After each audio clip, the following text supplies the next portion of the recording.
Today, we're going to venture into some of the most hostile, most extreme places on our planet to uncover a hidden domain of life. You see, for a long time, we thought life was split into just two big groups, but it turns out there's a third, an ancient group of microscopic survivors called Archaea. They are forcing us to completely rethink the very limits of life, and as we're about to see, their incredible resilience, well, it just might be the key to building our future. So let me just ask you this. What if these tiny organisms, the ones that thrive in conditions that would literally destroy almost any other living thing, what if they aren't just biological curiosities? What if they're actually microscopic powerhouses, packed with secrets that could help us generate clean energy, clean up pollution, and even deliver life-saving medicines in ways we've only dreamed of? Okay, so let's dive right into this. For the longest time, the tree of life had two main branches, bacteria and eukaryotes. That's the group that includes everything from tiny yeast to complex stuff like plants and, well, us. But then, scientists studying some really strange environments found something that just didn't fit. They found the Archaea. Now, they might look like bacteria under a microscope, but genetically, they're a world apart. And their specialty is surviving where absolutely nothing else can. And when I say extreme, I really mean it. We find Archaea just chilling in volcanic hot springs at temperatures near boiling. One's even named Pyrococcus furiosus, which literally means the furious fireball. How cool is that? Others, like Sulfolobus, thrive in waters as acidic as battery acid, a pH that would dissolve other cells in an instant. They make their homes in the crushing pressure of deep-sea hydrothermal vents and in lakes saltier than the Dead Sea.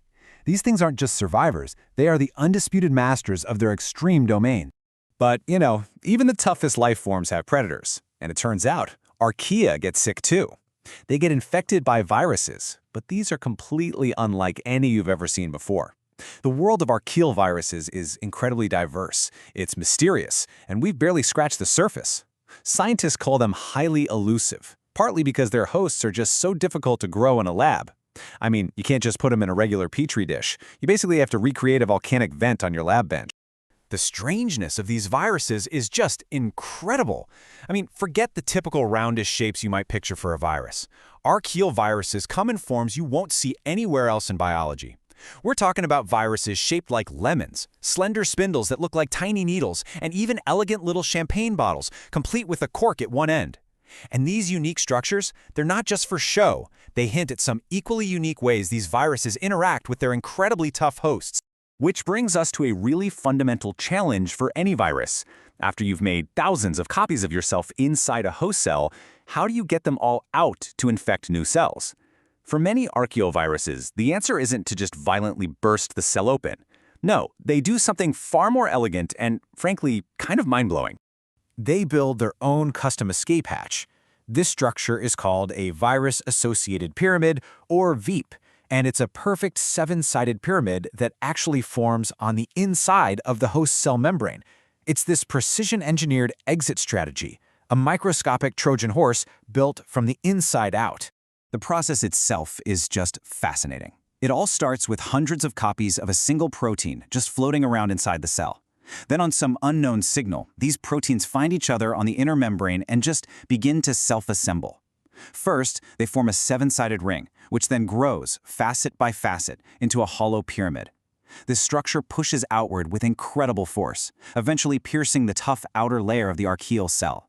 Then, in the final, spectacular stage, the seams unzip, the seven triangular facets peel open like a blossoming flower, and all the new viruses stream out. It's an absolutely incredible piece of natural nanotechnology.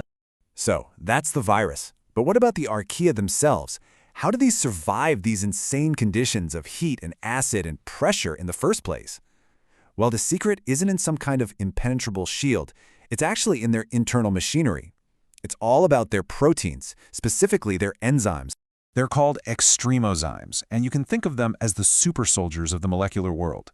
While the proteins in your body would unravel and become useless in boiling water, kind of like an egg white turning solid when you cook it, these enzymes are built to thrive in those conditions.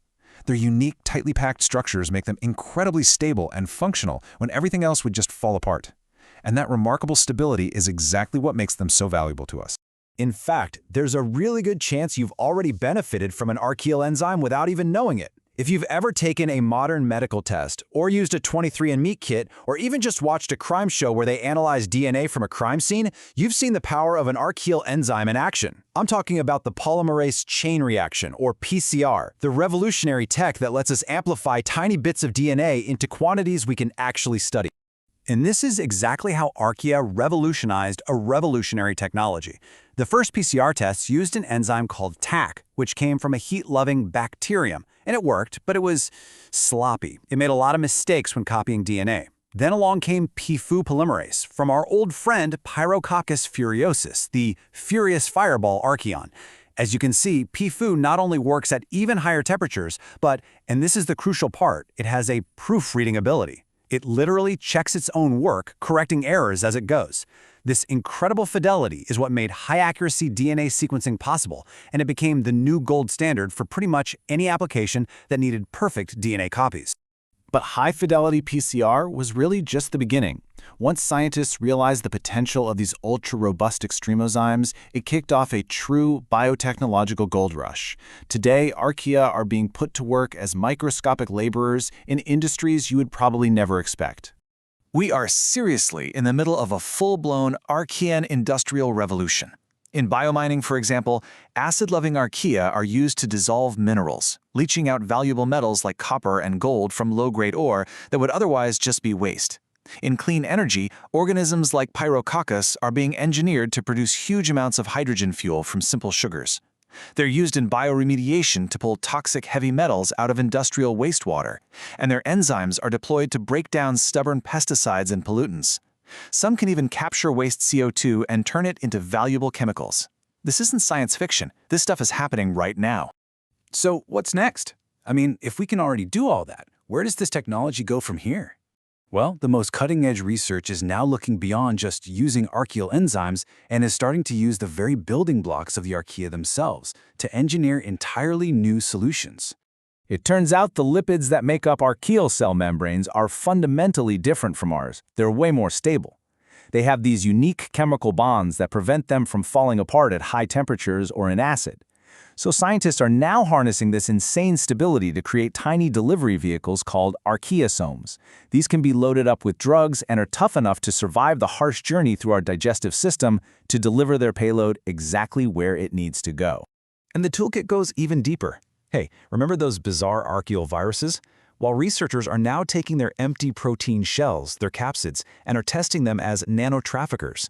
Because these capsids evolved to survive in boiling acid, they're incredibly tough. They can act as a little protective vessel, shielding sensitive medicines like insulin from the destructive acid of the stomach, which could potentially revolutionize how we deliver all sorts of oral medications. Which really brings us back to our big question. Archaea have been on this planet for billions of years, surviving conditions we can barely even imagine, long before we ever existed. We've only just begun to scratch the surface of their biology, to catalog their strange viruses, and to harness their unique chemistry. So having adapted to Earth's most extreme challenges for eons, you just have to wonder, what other revolutionary secrets are they just waiting for us to discover?